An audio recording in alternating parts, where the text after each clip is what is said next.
राम राम साहब, नमस्कार।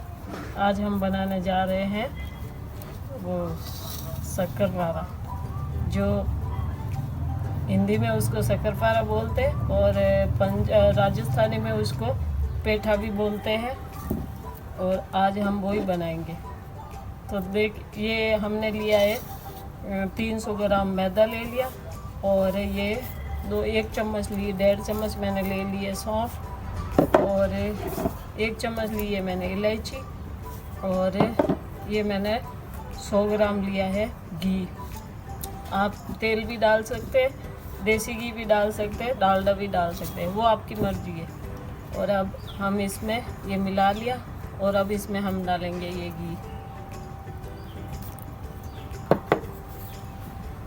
अब ये पानी डालेंगे। पानी आप अपने हिसाब से डाल सकते हैं, कोशिश कीजिए पानी कम ही डालें। अब हम इसका आटा गूंद लेंगे अच्छी तरह। आटा थोड़ा टाइट रखें।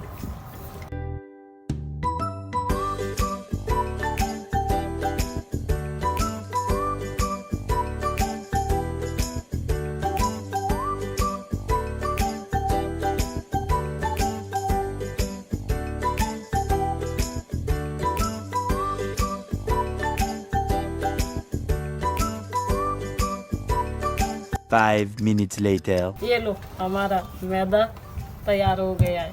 अब हम इसको थोड़ा सा बेल लेंगे, फिर इसकी कटिंग करेंगे।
हमने इसकी कटिंग कर दी, ये देखो।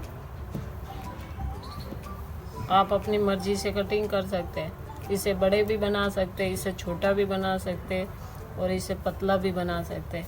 मैं मेरे हिसाब से छोटे छोटे किया और पतला भी बनाया, क्योंकि ये जब हम तलाई करते हैं ना, तो उस टाइम ये कच्चा नहीं रहता। इसकी सिकाई अच्छी तरह हो जाती है जब हम फ्राई करते हैं, तो इसलिए मैंने मेरे हिसाब से छोटे छोटे ही किए। ये देखिए, अब इसकी कटिंग हो गई। तो ये देखिए, हमारे ये तेल भी आ गया है, गरम हो गया अच्छी तरह। अब हम इसमें फ्राई करेंगे।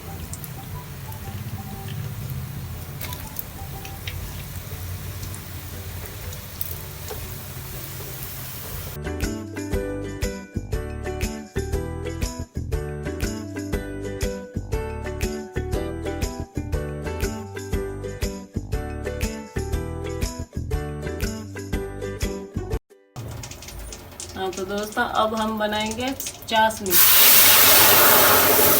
शक्करपारा को चढ़ाने। 1 गिलास मैंने पानी डाल दिया इसमें, और अब ये मैं आधा किलो चीनी डाल रही हूँ इसमें।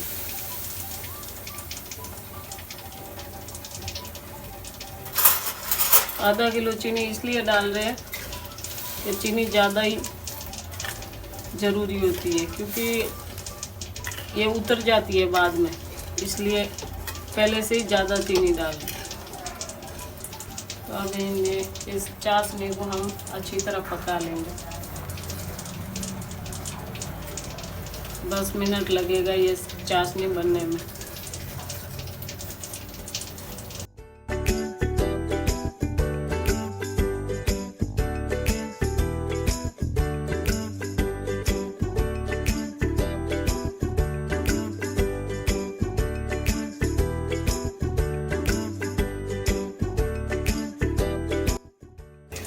चाशनी बन गई है, अब हमें इसमें ये डाल देंगे।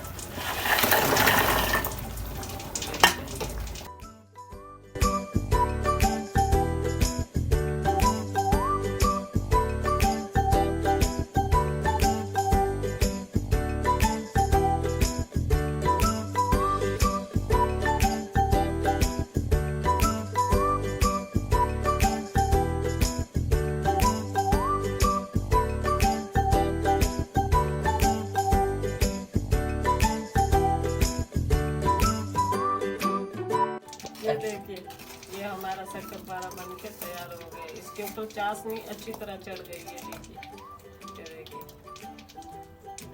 अब इसको आप खा सकते हैं। आज के लिए इतना ही। वीडियो देखने के लिए धन्यवाद। मिलते हैं अगली वीडियो में।